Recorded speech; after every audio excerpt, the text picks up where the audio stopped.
Subscribe करें और bell दबाएं ताकि कोई खबर रह न जाए।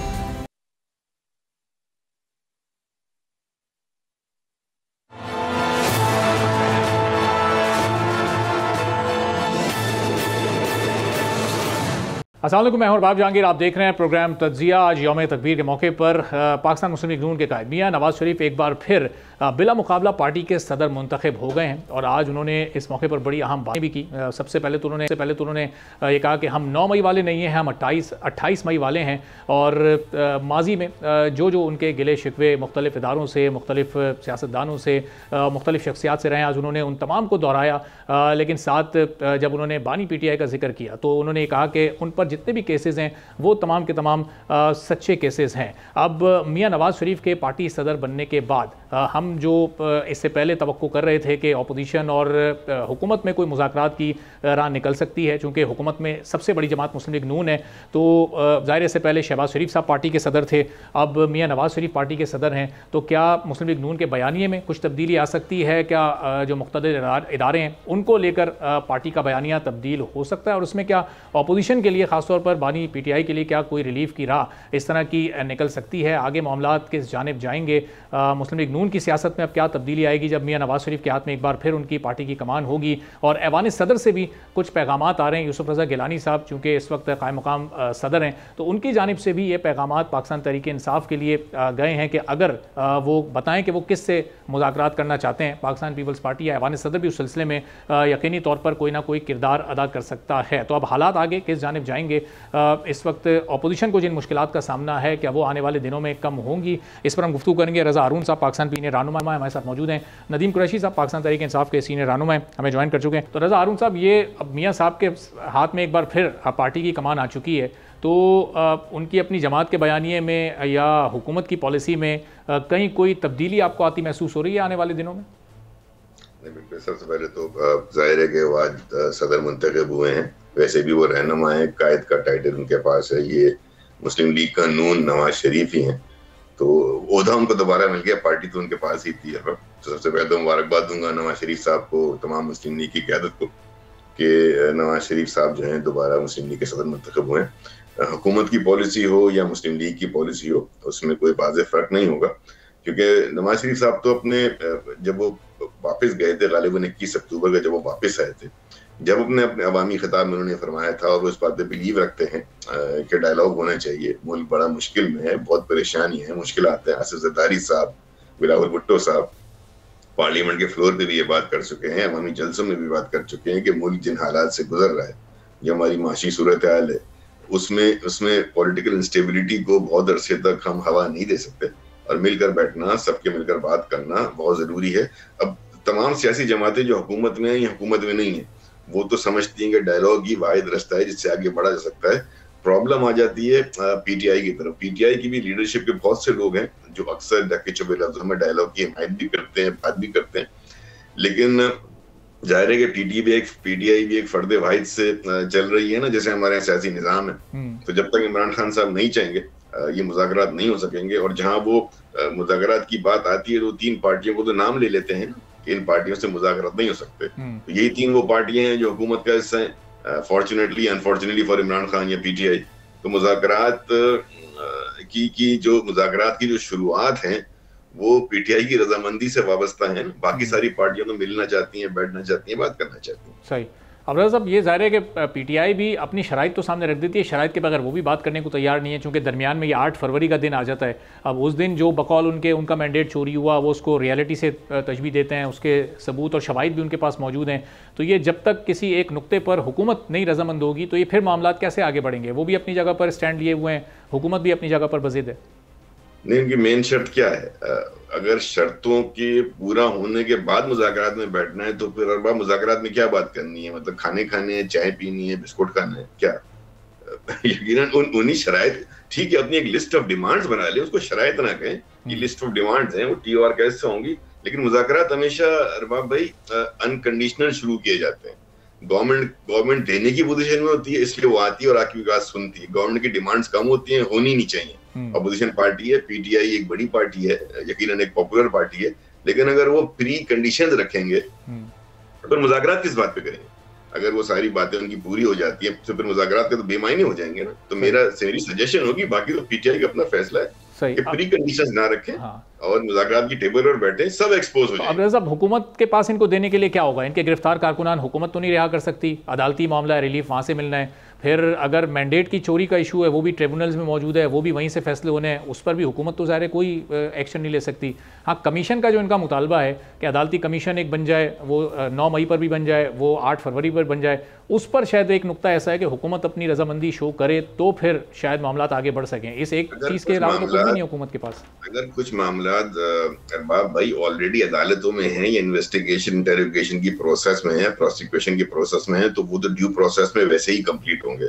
कमीशन जो है ना, हमें इस बात को समझना चाहिए, कमीशन जब भी कायम होता है वो फैक्ट फाइंडिंग के लिए होता है और फिर उसकी फैक्ट फाइंडिंग किसी न किसी जुडिशियल फोरम पे पेश की जाती है जहाँ पे उसकी रेजोल्यूशन होती है। तो बहरहाल इन सब चीजों की रेजोल्यूशन आप कमीशन बनाए ना बनाए, जेआईटी बनाए, पार्लिमानी कमीशन बनाए, जो भी करें, वो अपनी फाइंडिंग उस जुडिशियल प्रोसेस में ही देगा ना जहाँ उसका काम चल रहा है। तो मेरी रिक्वेस्ट होगी, जाहिर है कि पीटीआई के दोस्तों का अपना मसला है कि आसिफ अली जरदारी साहब एक मफाहिमत के हवाले से उनका किरदार रहा है, वो प्रेसिडेंट हाउस में पाकिस्तान के प्रेसिडेंट हैं, विफाक के नुमाइंदे हैं। तो अगर वो कह रहे हैं जॉइंट पार्लियामेंट की अपने सदर, जब उनका खिताब था उन्होंने कहा ना कि पोलराइजेशन बहुत बढ़ गई, तमाम सियासी जमातें मिलकर बैठ जाएं, अगर आपस में बैठने में कोई प्रॉब्लम है तो प्रेसिडेंट हाउस जो है वो यकीनन एक ऐसा घर होता है जो विफाक का नुमाइंदा है, जो विफाक की अलामत है, वहां सब लोग बैठ जाएं और जो भी फरीकैन है, जो अपने आप को फरीकैन समझते हैं, वो बैठ के सरासिर गुफ्तगू करें और मामला को रिजॉल्व करें। देखें, डायलॉग ही, कल हमने देखा ना कि अली अमीन गड्डापुर जो है वजीर आला केपी, वफाकी वजीर दाखिला मोहसिन नकवी साहब और अवैस लगारी साहब से मिले ना जाकर, बिल्कुल प्रेस कॉन्फ्रेंस हुई है बड़ी लंबी, वो तो इतना कब्जा कर लूंगा, लेकिन जब जाके मिले, बातचीत हुई, मुलाकात हुई, तो एक माहौल बना, मामला रिजॉल्व। तो मुलाकातों और बातचीत से ही मामला रिजॉल्व होते हैं, बाकी सियासी बयान अपनी जगह। सही। तो अब नदीम कुरैशी साहब, ये कब बैठना है, किसके साथ बैठना है? पीपल्स पार्टी भी आपसे पूछ रही है, ऐवान सदर भी इसमें अपनी खिदमात पेश करने को तैयार है। आप लोगों ने तय करना है कि किस सियासी क़ुव्वत से और किन टर्म्स पर बात करनी है। जो शराइत हैं आपकी, उस पर तो बार बार बातचीत होती रहती है, टेबल पर बैठेंगे तो शायद वो सिलसिला आगे बढ़े, उससे पहले तो कोई भी चीज़ तय नहीं होनी है। बिस्मिल्लाह बाब साहब, बहुत शुक्रिया। देखिए, सबसे पहले तो मैं रज़ा हारून साहब की बात को सेकंड करूंगा। इस पर कोई शक नहीं है कि किसी ना किसी को आगे बढ़ना है और बिलखुसूस ये हुकूमती साइड से होता है। और बिल्कुल अगर प्रेसिडेंट हाउस इस पे कोई रोल प्ले करना चाहता है तो ये तासुर बिल्कुल गलत है कि पाकिस्तान तहरीक इंसाफ बातचीत नहीं करना चाहती। 3 जमातों के हवाले से जो खान साहब का मौक़िफ़ था वो बड़ा वाज़ेह है। ये 3 जमातें जो इक़्तिदार में है, पीपल्स पार्टी है, PMLN और MQM है, ये 3 जमातें तो इस सारा जो ये इंतखाबात का ड्रामा किया गया पाकिस्तान में, इसकी बेनिफिशरी है। अगर इन्हीं जमातों से हमने बैठकर बात करनी है और इस बात पर बात करनी है कि जी इंतखाबात को मान लिया जाए, तो फिर किस बात की डिबेट?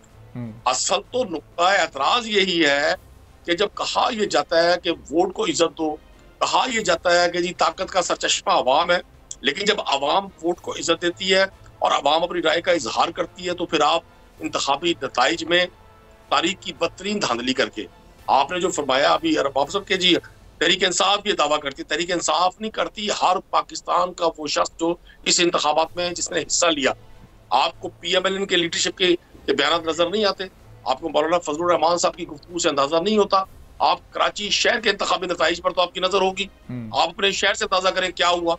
कभी ऐसा हुआ है कि जिसने 1.5 लाख वोट लिया हो उसके वोट 15,000 हो जाए एक सिफर कम करने से, और जिसके 15,000 वोट थे वो 1.25 लाख कर दिया जाए एक बढ़ाने से?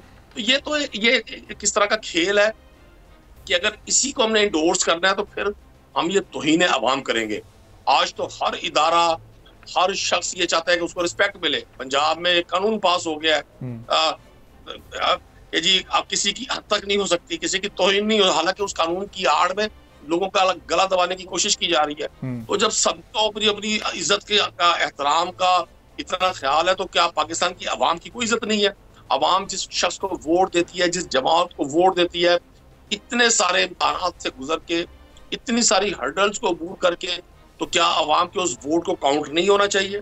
इससे भी आगे मैं आपसे गुजारिश कर दूं, क्या हुकूमती रवैये में आपको अभी तक कहीं ये नजर आया कि उनका रवैया जमहूरी है? वो बातों की हद तक तो कॉन्स्टिट्यूशन का हवाला भी देंगे, गुफ्तगू की हद तक पार्लियामान की सुपरमेसी की बात भी करेंगे, लेकिन साथ ही जैसे ही पाकिस्तान तहरीक इंसाफ की तरफ से कोई पॉलिटिकल मूव शुरू होती है, अब रैली कराची में हो सकती है, रैली पेशावर में हो सकती है, कोई जलसा बलूचिस्तान में हो सकता है।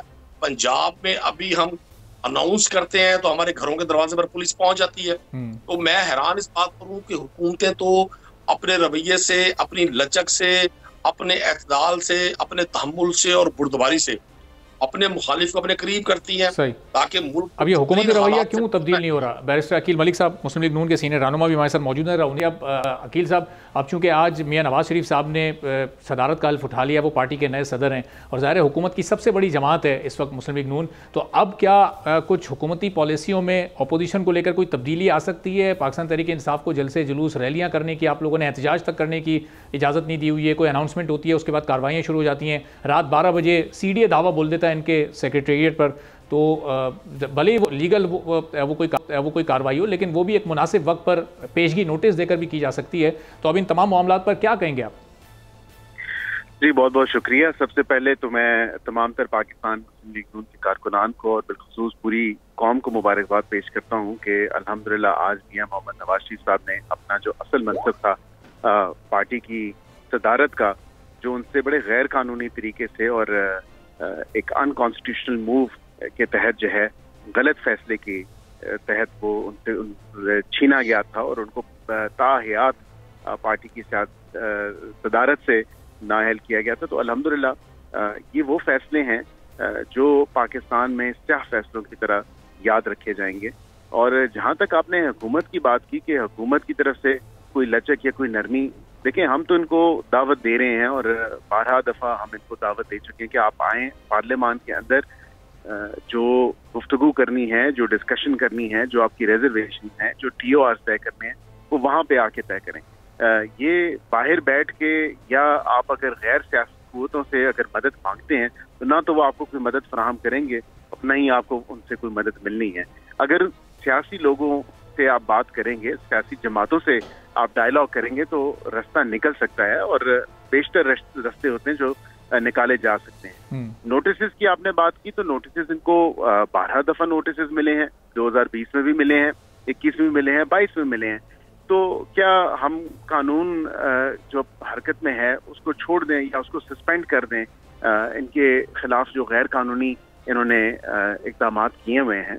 सबसे पहले मियां साहब ने आज जो अपनी तकरीर थी बहैसियत सदर पाकिस्तान मुस्लिम लीग नून, तो उसमें वाज़ेह तौर पे उन्होंने कहा कि ओरिजिनल लंदन प्लान जो आपने गढ़ा था, जो आपने उस टाइम तैयारी की थी 2014 के टाइम पे, 13 के टाइम पे, तो अब आप कौम को बताएं, कौम आपको माफ नहीं करेगी कि जो आपने मुल्क के साथ खिलवाड़ किया।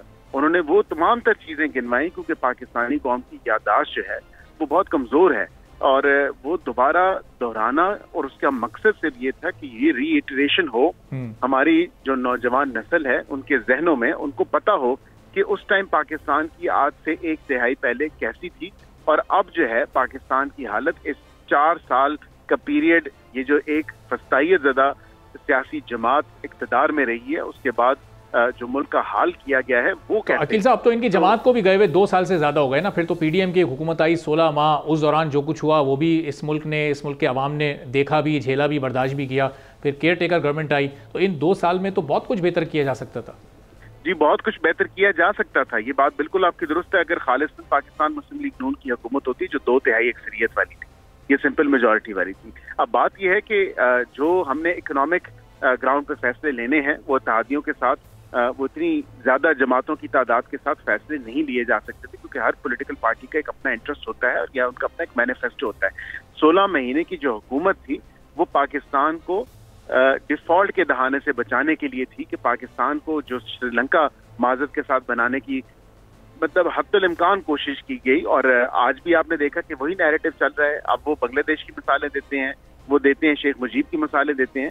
तो इनको अगर मुक्ति भानी बनना है और ये वाकईतन जो है अगर पाकिस्तान के दुश्मनों से जाके मिल बैठना चाहते हैं, क्योंकि फंडिंग तो इनकी पार्टी की तमाम तर वहीं से ही आती है बैरून ममालिक से, और ये एब्सोल्युटली नॉट का तो नारा लगाते हैं लेकिन फिर जाते हैं IMF को खत लिखते हैं पाकिस्तान की इकोनॉमी को दोबारा तबाह करने के लिए। ये कहते हैं कि जी IMF पाकिस्तान को कर्जे ना दे। तो एक पार्टी जो अवाम के सामने ओपन एंड शट केस है कि तुली हुई है इस बात पे कि पाकिस्तान को 2 टुकड़ों में तकसीम करना है, पाकिस्तान को नाउज बिल्ला जो है हमने तबाही की तरफ धकेलना है, तो उस पार्टी से क्या बैरिस्टर साहब फिर उसी पार्टी के जो हिमायत याफ्ता नुमाइंदे जो आज़ाद हैसियत में इलेक्शन लड़ते हैं 8 फरवरी को, फिर वो सबसे बड़ी तादाद में कैसे कामयाब हो जाते हैं? वही उसी मुल्क की आवाम फिर उन लोगों को कैसे वोट दे देती है? तो आवाम के लिए लम्हा फिक्रिया है कि अगर आवाम ने इस पार्टी के लोगों को अगर भेजा है तो आवाम की मेरे ख्याल से बहुत एक शॉर्ट उनका भी जो है विजन है, वो उन्होंने मियां मोहम्मद नवाज शरीफ का वो विजन नहीं देखा जो पाकिस्तान की इकोनॉमी को टेक ऑफ कराने वाला विजन था।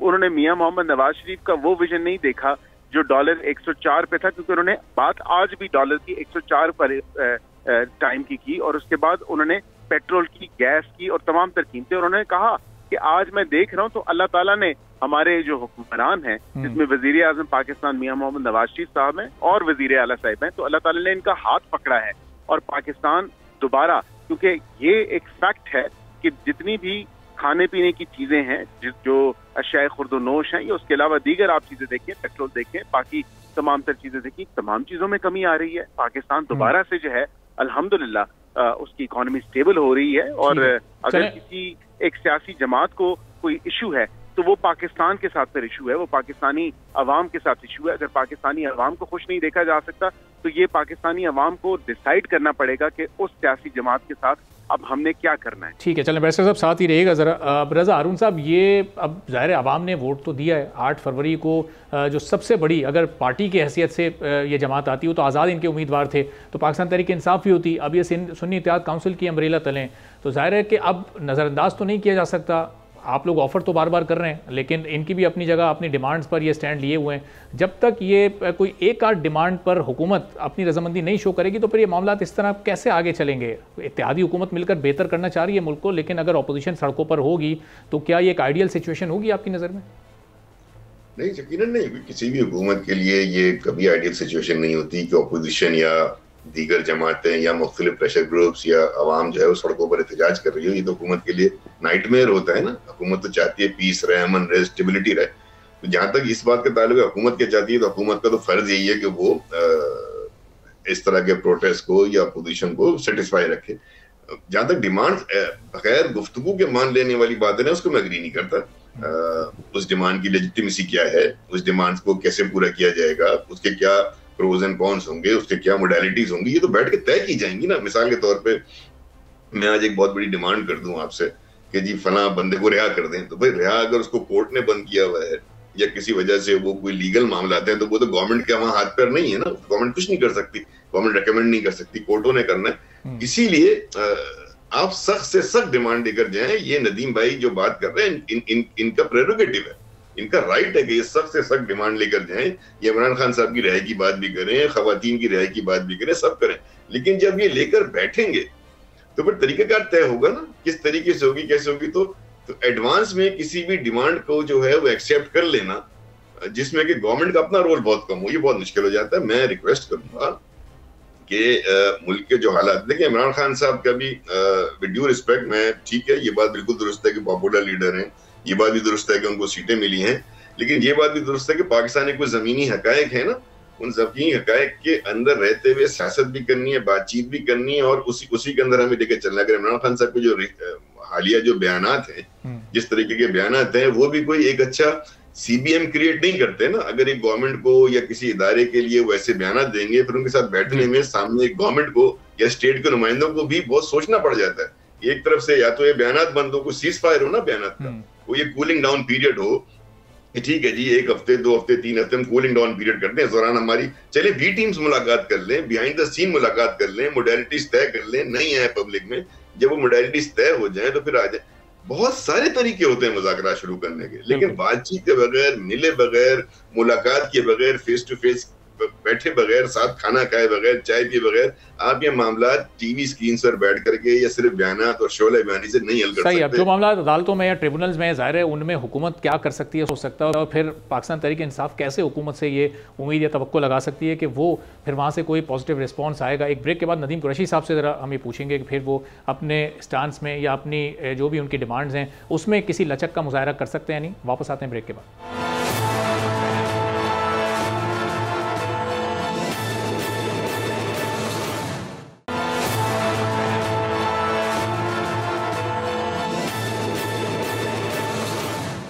एक बार फिर प्रोग्राम में आपको खुशामदीद कहेंगे। रज़ा हारून साहब, नदीम कुरैशी साहब, बैरिस्टर अकील मलिक साहब हमारे साथ मौजूद हैं। नदीम साहब, अब ये जब तक आप लोग थोड़ा सा पीछे नहीं हटेंगे, जो पार्टी का एक बयानिया एक सामने नहीं आएगा पाकिस्तान तहरीक इंसाफ का, कि ये बात भी बहरहाल हकीकत है कि आपके चूँकि इस वक्त बहुत सारी लीडरशिप मौजूद है, वो जो मुलाकात करके जो शख्स आता है वो अपने तौर पर उसको बयान करता है और उसमें फिर एक तज़ाद पैदा होता है बयानिए में। तो मुज़ाकरात सियासी क़ुव्वतों से करने हैं या नहीं करने का ये तय हो चुका है पाकिस्तान तहरीक इंसाफ में, चाहे वो शराइत और टर्म्स जो हैं वो तो आपकी अपनी अलहदा हैं। इन तीन जमातों से अगर आप नहीं बात करेंगे तो फिर किससे बात करेंगे? फिर तो कोई चौथा ऑप्शन बचता नहीं ना। देखिए अरबाब साहब, मैं आपको गुजारिश करूं, मुज़ाकरात से किसी को भी इनकार नहीं है।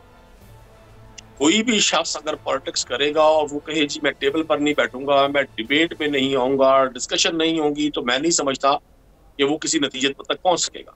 हमने देखना यह है कि हुकूमती रवैया क्या है। अभी आपने देखा कि पाकिस्तान तहरीक इंसाफ का जो मरकजी ऑफिस है, जो सेक्रेटेरिएट है पीटीआई का, उसको गिराने के लिए सीडीए की टीमें पहुंच गई। मतलब थोड़ी सी चीजें नॉर्मल होनी शुरू होती हैं, फौरी तौर पर गवर्नमेंट की तरफ से ऐसा कुछ स्टेप लिया जाता है। हम जब लास्ट टाइम गवर्नमेंट में थे, यहाँ उस्मान बुज़दार की और परवेज इलाही साहब की गवर्नमेंट थी, तो पंजाब की असेंबली में रूल्स एंड प्रोसीजर में रिवायात में नहीं था प्रोडक्शन ऑर्डर जारी होना। आप यकीन करें, ख्वाजा साद रफीक साहब उस वक्त पंजाब असेंबली के मेंबर थे, हमजा शहबाज साहब मेंबर थे पंजाब असेंबली के। हमने गवर्नमेंट बेंचेस से सपोर्ट किया परवेज इलाही साहब को और हमने उनके प्रोडक्शन ऑर्डर जारी करवाए ताकि चीजें स्मूथली आगे बढ़े। अभी बड़ा स्कैम हुआ है गंदम का कि पंजाब का और सिंध का काश्तकार, आपको अंदाजा ही नहीं है बाब साहब कराची बैठ के। आप जरा इंटीरियर सिंध में जाएं, आप जरा पंजाब के खेतों और खलियानों में आए, देखें अगली क्रॉप काश्त करने के लिए लोगों के पास पैसे ही नहीं है। किसी ने नहीं पूछा। अभी बैरिस्टर साहब ने बड़ी दो बम चला दिए पाकिस्तान की आवाम पे कि जी पाकिस्तान की आवाम की तो मेमोरी ठीक नहीं है, और बड़ा शॉर्ट विजन है। मतलब ये इतनी ये मुंह और मसूर की दाल, ये इतने खुशामती लोग हैं। सारा विजन नवाज शरीफ के पास है, सारी फहम फरासत नवाज शरीफ के पास है, सारे पाकिस्तान के अरस्तू और अफलातून और दुनिया भर के जितने जो ब्रेन्स थे ना, वो सब मियां नवाज शरीफ साहब है। यार खुदा के लिए इस कौम की इतनी तोहीन ना करें कि ना कौम के पास विजन है, ना कौम के पास मेमोरी है, सब कुछ इनके पास है। यही तो वो लोग हैं जिन्होंने इस मुल्क को यहाँ पहुंचा दिया। ये करप्ट सिस्टम जिसने 76 साल से पाकिस्तान के करोड़ों लोगों को यरगमाल बनाकर 1.5-2 लाख लोगों की गुलामी में डाला हुआ है। इसी सिस्टम के खिलाफ तो हमारी जद्दोजहद है, और हमारी अकेले की नहीं है।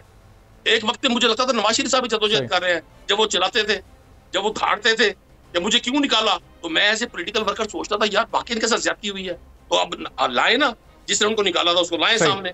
जब आप उसी तनख्वाह पे नौकरी करने लग जाएंगे। ये जो किसानों वाला जो आपने मसला उठाया, ज़ाहिर ये बड़ी अहमियत का हामिल है, चूँकि इसमें लाखों किसानों का भी नुकसान हो रहा है। तो अब बैरिस्टर अकील मलिक साहब, ये पंजाब हुकूमत ने जिस बुनियाद पर फैसला किया कि उन्हें गंदम नहीं खरीदनी, और फिर जो उसके असरात सामने हमें देखने को मिले, किस तरह से किसान अगली जो फसलें हैं उसके लिए भी रुल रहा है, और आगे फिर इसका नुकसान हमारी एक्सपोर्ट को भी हो सकता है, हमारे अपने मुल्क के अवाम को भी हो सकता है। तो ये क्यों ये इस तरह के फैसले किए गए जिससे किसान का इस वक्त इस्तेहसाल हो रहा है? देखिए जी, हमारी हुकूमत की बड़ी क्लियर पॉलिसी है कि हम ऑब्वियसली किसानों के साथ हैं, और जो हमारी किसान कम्युनिटी है ऑब्वियसली वो बैकबोन है पूरे मुल्क की, और उसमें कतन ऐसी कोई बात नहीं कि किसानों के मुखालिफ कोई पॉलिसी बनाई गई। ये केयर टेकर गवर्नमेंट के टाइम पे जो है इम्पोर्ट हुई थी, जो भी वीट क्राइसिस अभी आए हैं, और उसकी रिपोर्ट जो है वो इवन के वजीर आजम साहब के सामने भी पेश हो चुकी है, जिसमें तकरीबन 104 ब्यूरोक्रेट्स को उसमें नॉमिनेट कर दिए गए। उसमें हाई लेवल का तो कोई शख्स ऐसा नहीं है जिसका नाम आया हो। वो कमेटी इसलिए बनी है कि ये जब शहबाज शरीफ साहब की हुकूमत आई, मुस्लिम लीग नून और इत्तेहादियों की, तो उसके बाद भी ये गंदम इंपोर्ट होती रही है। इसी बुनियाद पर ये कमेटी बनाई गई थी। उसका मैंडेट भी यही था। केयर टेकर सेटअप को तो उसने टच किया ही नहीं है।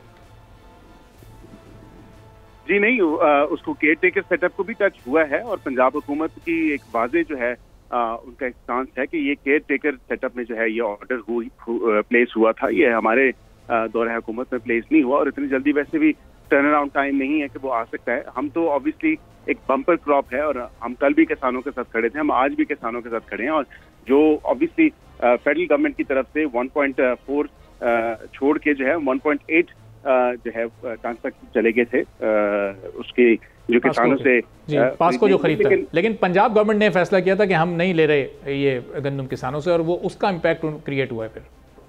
जी नहीं, वो ऑब्वियसली स्टिल जो क्योंकि कुछ कमेटीज तश्कील दी गई हैं, इसकी तह तक पहुंचने के लिए वो अपना काम जारी सारी रखे हुए हैं, और ऐसी कोई बात नहीं है।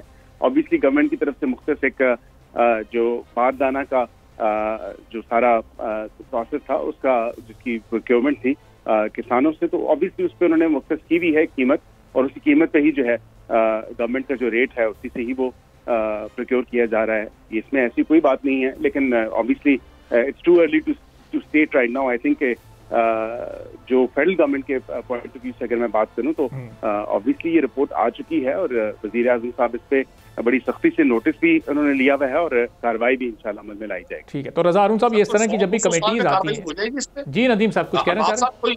कोई 100-200 साल में तवक्को रखे, आने वाली 1-2 सदी में इस पे कार्रवाई हो जाएगी।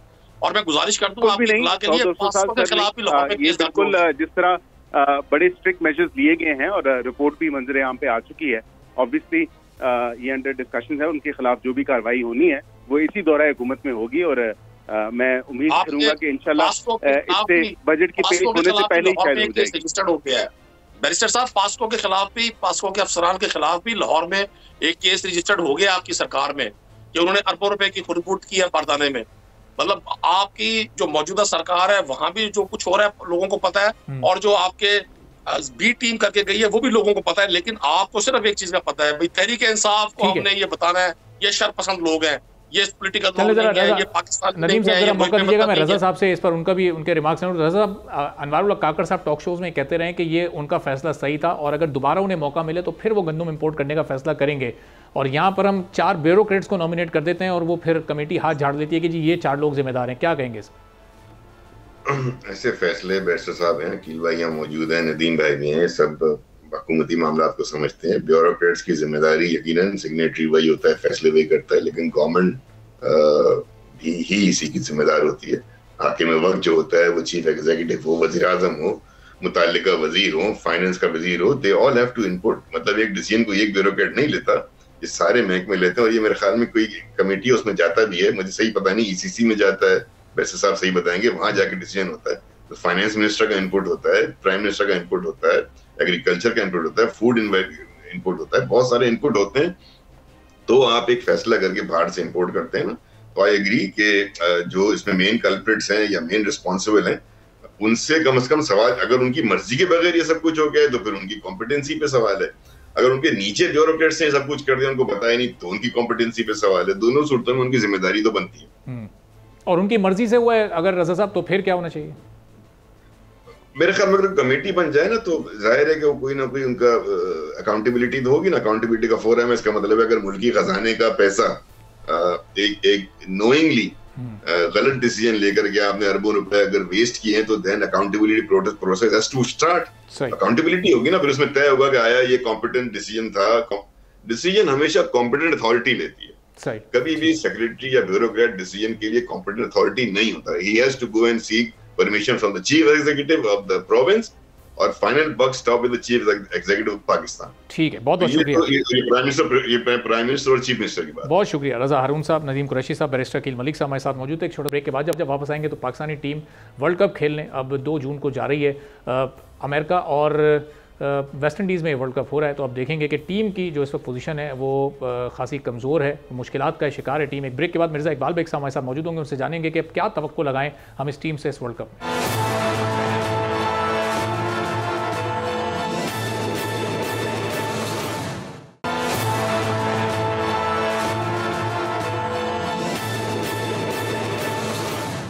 एक बार फिर प्रोग्राम में आपको खुशामदीद कहेंगे। और आईसीसी T20 वर्ल्ड कप का आगाज़ अब 2 जून से होने जा रहा है, और उससे पहले पाकिस्तानी टीम के हालात हम कुछ अच्छे नहीं देख रहे।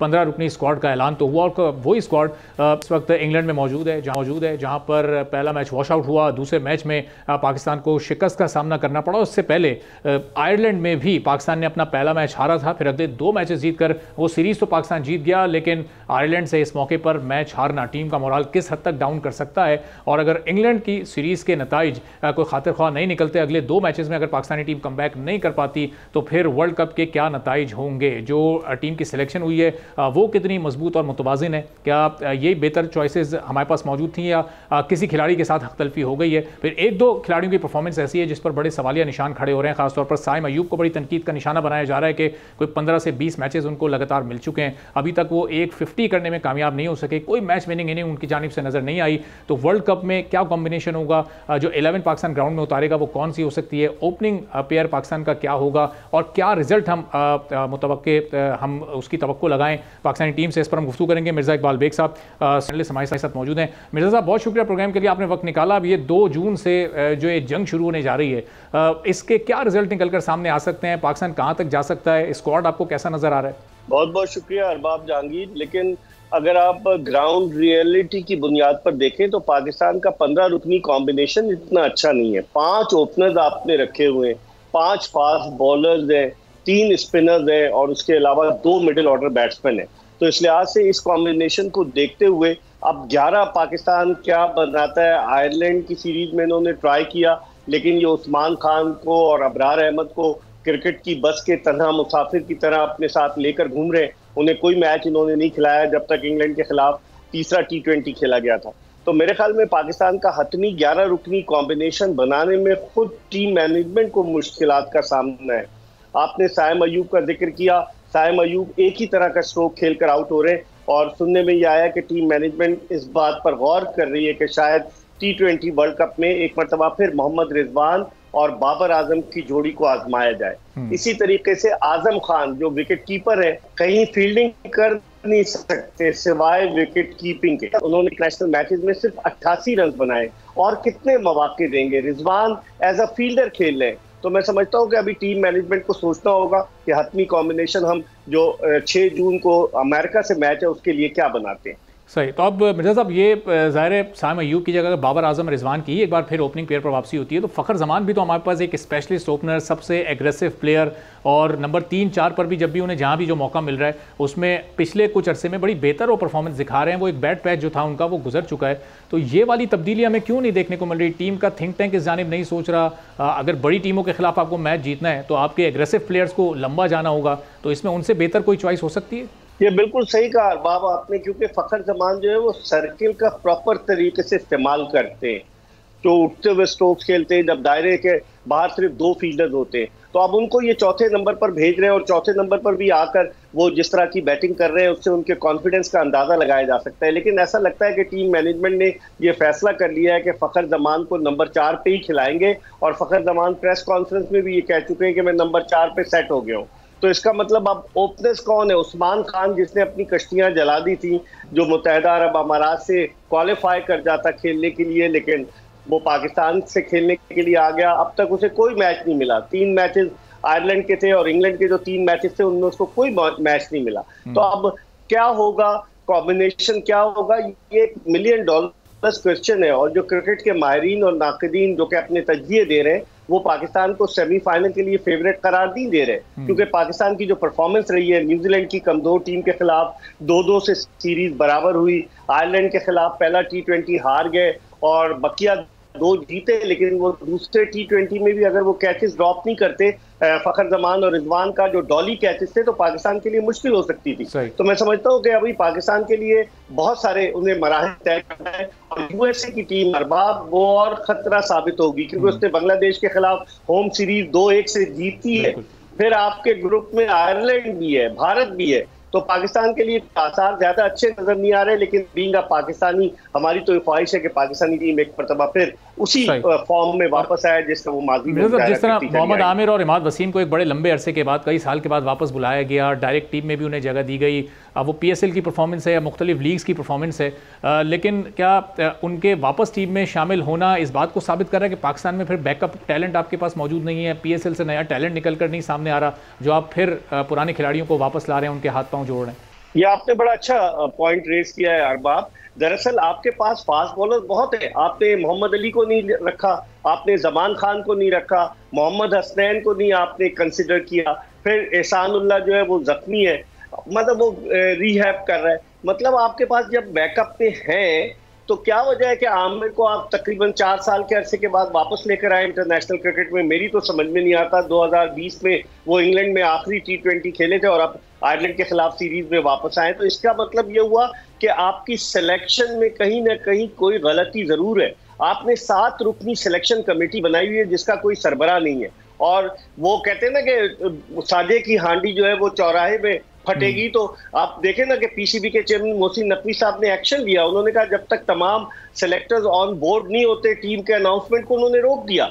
तो इसका मतलब ये हुआ कि आपने 7 अफराद को रख लिया, हर एक की अपनी अपनी ओपिनियन है। ये तजुर्बा कभी नहीं हुआ और उनका कोई चीफ सेलेक्टर नहीं है। वहाब रियाज गैर एलानिया तौर पर चीफ सेलेक्टर हैं, वही क्रिकेट बोर्ड चला रहे हैं। जब कार्डिफ में टीम की प्रैक्टिस हो रही थी वो किट में आकर बॉलिंग भी कर रहे हैं। मुझे तो डर है कि कहीं वो पाकिस्तानी टीम में खेल ना जाए। तो सही। तो मिर्जा जिस तरह भी ये एक बैटिंग में वीक लिंक साइम अयूब मौजूद हैं, फील्डिंग में वीक लिंक आजम खान मौजूद हैं, तो ये शादाब खान को भी स्पिन बॉलिंग का इस वक्त वीक लिंक कहा जा सकता है। पिछले मैच में वो 4 ओवर में 50 से ज़्यादा रन उनको पड़ गए। बैटिंग में उनको कभी 5 पर भेजा जा रहा है, कभी और ऊपर भेजा जा रहा है, वो परफॉर्म नहीं कर रहे। तो ये बगैर परफॉर्मेंस के कब तक इस तरह टीम खिलाड़ियों को कैरी करती रहेगी? लोग कहते हैं कि शादाब खान को सपोर्ट कर रहे हैं कप्तान बाबर आजम। अब शादाब खान की गुज़िश्ता 10 T20 इंटरनेशनल मैचेस में अरबाब आप परफॉर्मेंस उठाकर देखें, सिर्फ 6 विकेटें शादाब खान की, रन्स भी कोई इतने ज्यादा नहीं है। तो आप उनको किसी तरीके से, उन्होंने आयरलैंड के खिलाफ 4 ओवर में 54 रन दिए और फिर उसके बाद बकिया 2 मैचेस में उन्होंने नहीं खिलाया। इंग्लैंड के खिलाफ जो मैच हुआ बर्मिंघम में, वहां उन्होंने 4 ओवर में 55 रन दिए और फिर आपने उनको सेट करने के लिए 5वें नंबर पर बैटिंग करने के लिए भेज दिया। शादाब खान बॉलिंग ऑलराउंडर है। जब वो पाकिस्तानी टीम में 2017 में आए थे तो एज अ लेग स्पिनर आए थे। ठीक है, उन्होंने अपनी बैटिंग को इंप्रूव किया, नो डाउट, वो जबरदस्त फील्डर है, लेकिन आप उनको एडजस्ट करने की कोशिश करें। अबरार अहमद ने क्या बिगाड़ा है, आप ट्राई करें ना। अबरार अहमद को आपने ट्रैवलिंग रिजर्व में रखा 23 के वर्ल्ड कप में। अबरार अहमद को आपने आयरलैंड में कोई मैच नहीं खिलाया, इंग्लैंड भी लेके घूम रहे। तो इसका मतलब है कि कहीं ना कहीं फेवरेटिज्म तो हो रहा है ना, जिसकी वजह से पाकिस्तान क्रिकेट को नुकसान पहुंच रहा है। ठीक है उमर साहब, ये अब इन्हीं अवेलेबल रिसोर्सेज में क्या ये टॉप 4 में टीम जगह बना सकेगी? आपकी नज़र में इस वर्ल्ड कप के टॉप 4 सेमीफाइनलिस्ट कौन से ममालिक हो सकते हैं? देखिए, जो क्रिकेट के माहिरीन और नाक़दीन कह रहे हैं, क्योंकि पाकिस्तान के लिए ये ग्रुप तो निस्बतन आसान है कि एक रिवायती हरीफ भारत ही इनके साथ इस ग्रुप में। पाकिस्तान, मुझे उम्मीद है इंशाल्लाह अमेरिका को भी हराएगा, आयरलैंड को भी हराएगा, कनाडा को भी हराएगा। इसके बाद जब पाकिस्तान सुपर 8 मरहले में जाएगा तो जो आईसीसी ने रेटिंग जारी की है, रैंकिंग है, उसके तहत अगर उस ग्रुप से आते हैं तो कौन आएगा? इंग्लैंड आएगा, वेस्ट इंडीज आएगा और साउथ अफ्रीका आएगा जो सुपर 8 में।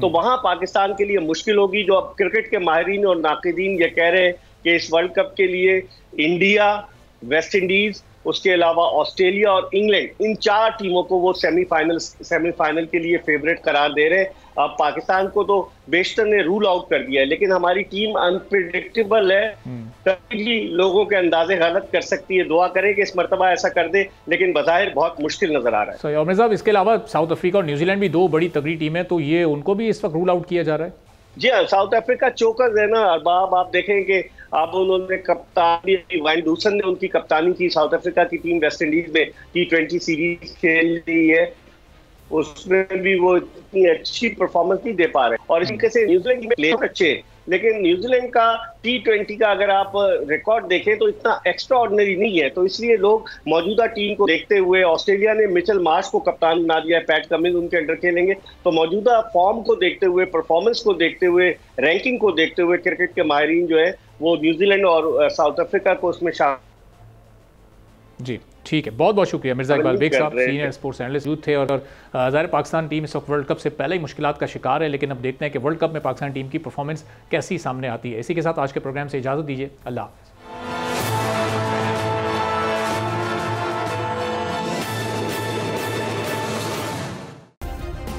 सब्सक्राइब करें और बेल दबाएं ताकि कोई खबर रह न जाए।